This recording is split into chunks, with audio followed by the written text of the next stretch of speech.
It's a really good point you brought up, Lila, about how easy it is to kind of like win the hearts of conservatives and right wingers. Because even somebody in the chat just mentioned, did you see the Kat Von D interview? Yes. Because she was just on, I think, Ali Stuckey's Yes. show at the Blaze, and that was pretty Yes. interesting because I've never seen Kat Von D speak.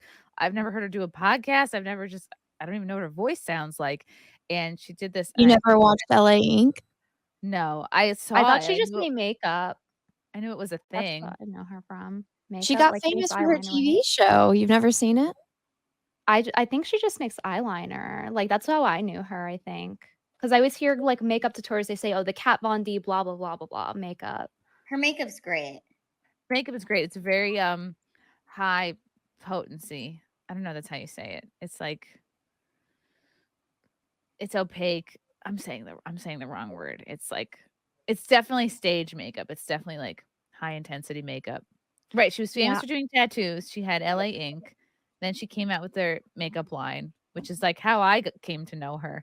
But she was on Allie Beth Stuckey's show at the Blaze.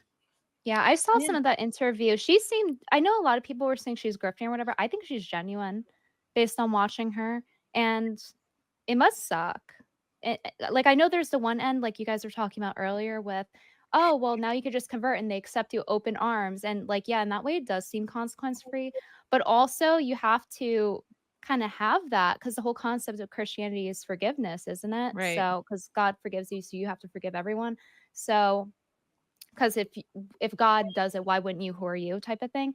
So, like, if you don't have that, then people who do want to convert aren't going to want to or Right. like live their life differently. So You gotta make it like a safe space. Let's see. I hate saying safe space. Okay, so this all came about. She revealed last month she had been baptized in the Switzerland Baptist Church of Vevey, Indiana. I didn't know there was an Indiana in Switzerland. Okay, so this is the event. This culminated of a year-long struggle. She was trying to, during the interview, she's talking about like I identify with this so much because she said that she was very like spiritual but not religious. She was like Ouija boards, candles, crystals, and I was like, oh, I had a phase like that for sure. So I wonder what happened to kind of like. She ran out of adrenochrome, and she's like, she was like, I gotta get right. I can't go to these islands and meetings anymore, so I gotta go over here. She faced criticism over her baptism. Fellow Christians lashed out, suggesting her public celebration of the sacrament had been a publicity stunt. So then she was on Allie Beth Stuckey's Relatable podcast. She stood Arthwart. How have I been alive this long and never heard this word? Arthwart. What the hell does that even mean? Stood Arthwart. Could someone in the chat tell us what Arthwart means? I think it's like forward, like it's like very English sounding. Stood Othwood, you know. Othwood. And again, it's like everyone's like sus of her embracing Christ. She starred on LA Inc. Okay. She talked about the significance of her baptism. Did she stop doing tattoos? I know there's controversy with tattoos and Christianity because, like, I think she's way too rich and her time is way too valuable for her to still do tattoos. But I'm sure somebody, like a celebrity, could probably afford it. And she's getting them all blacked out. She's not getting them removed. She's turning black. Ew, really? Yeah. Like she's getting black ink. She's gonna poison herself. That looks terrible. Ink. Why would she do that? How much black ink is that on her body? I've never actually seen her tattoos or know who this person is, but it seems it depends on how much black ink. If it's a lot of tattoos covering your entire body, does that count as blackface? It's a black body. Black body? Is that offensive? All right, let's hope that there's nothing naked here. Let's pull up. It's definitely brave to do what she does because she's going to get a lot of blowback, but you just have to, if you're really about it, stay the course, and eventually people will be like, oh, I guess she's for real. So is this what's happening? Yes. This is the process of blacking out her back? Ew, this looks terrible, though. She has mostly black and white tats. Like, aren't those the easiest to get removed? The ones It looks like she was cursed. Like someone touched her and like cursed her. I think it's also has to do with the fact that like people that get a lot of tattoos, you get addicted to it. So instead of like getting the laser removal, she's just getting the black done.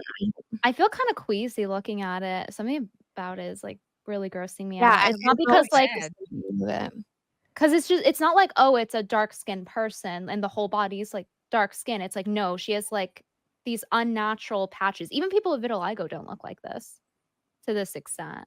Yeah. Not usually anyway. It's just she's so pretty, and I know you can be pretty with tattoos, but it's like, you can't, according to Pearl. I don't like. She said women with tattoos are ugly. She needs to look in the mirror. She's got some on her face. Yeah. Oh well. Is she gonna black those out too?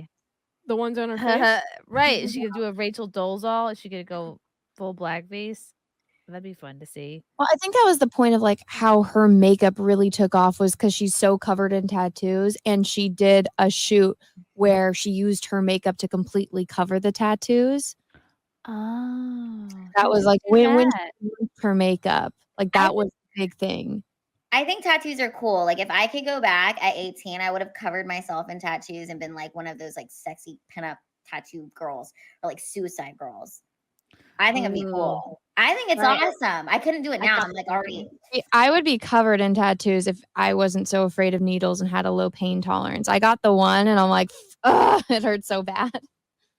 Did you feel like you could be addicted? Like you wanted to get more? No, it hurt. It fucking hurt. Well, no, I mean, once Peaches and I get married, I'm gonna get a little heart tattooed on my ring finger for when I have to take my ring off, and then I'm gonna get Peaches tattooed right here on my hand. Oh, that's cute. I always like that idea. I'm not. And then is that gonna be the jerk off hand? No, that's for when I'm painting. So like you see like Peaches. Oh, that's cute. No, that's a cute sentiment. That's way more romantic than my idea. I like the idea too with like the wedding ring, like something underneath the band, so when you take it off, it's still there. I really like that idea. Okay, so back to so she said this is what I was talking about before. Kat Von D, she indicated that alcohol, fame, and new age stuff were unable to provide the fulfillment and meaning she was after, whilst a self-described seeker, equating these dead ends on the road to conversion to short-lived band-aids and crutches. She said it became increasingly evident that would amount to wrong ways. Her husband was immensely supportive of her journey. Okay, I guess she thought about it during the lockdowns. She said at the time BLM. Oh my God, whose computer is making that noise? That was me. That one was. She said you have to understand BLM was going hard. Okay, so she rethought things during the pandemic. I was in the middle of it. I lived 3 doors down from the mayor of LA. We had Antifa in our front yard. You know, they threatened to do Molotov cocktails and stuff like that. So we were just seeing things in real time. They were much worse in real life than I think what people ever put on TV. Of course they were. She started reevaluating, going down the list of what I'm doing with my life. That's where I really started rethinking a lot of things. While she hadn't been going to church, she'd been listening to Christian sermons every Sunday. She was noticing a lot of her friends and acquaintances who sought and or meaning in the occult, drug trips, and meditation were often miserable. That is true. It's an interesting observation. But it is. I think there's truth to it, but also at the same time, everyone's kind of miserable, no matter where you look. But like, you will notice there are a lot of Christians. Like, if you've ever gone to church, they do have like often a sort of glow about them, almost like they're not on earth. Like it's like slight I don't know, it's like carefreeness. There is like a little bit of a glow about them.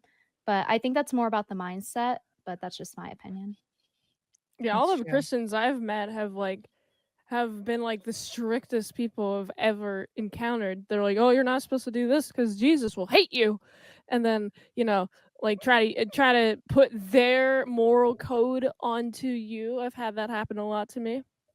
So lots of different type of Christians. There are a lot of types out there. Yeah.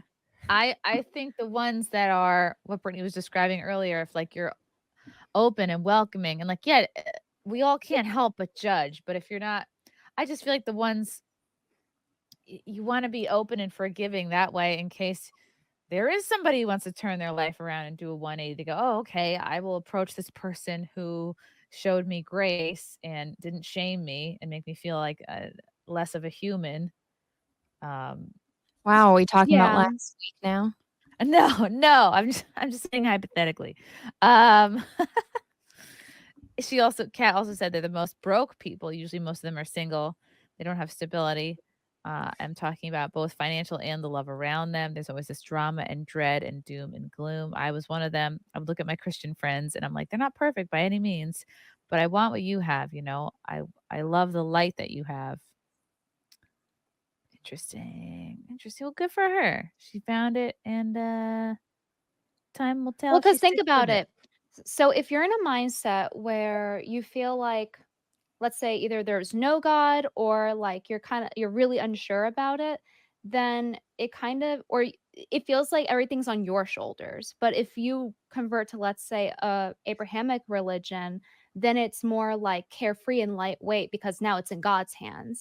You know, you don't have to personally worry about, getting justice and doing XYZ because you're giving that power, like metaphysically speaking, to another energy source. What's an example of one of those religions? You said Abrahamic? I've never heard of Yeah, that. like Christianity, Muslim, like the main three, Jewish. Ew, okay. Well, I'm happy for her. She seems that she looks good. She's beautiful. She does. And she seems like she's at peace. Yeah. I'm just being a hater. I'm like, look at her on the blaze. Man. I'm just being a hater. I'm like, what? Ali never tried to me. Lila, why don't you, Lila, turn to the occult for about 6 months and then do a hard turn and then have a coming back to Jesus moment, and then you can get on the blaze. Ooh, it's very tempting. Who do I need to double flip off?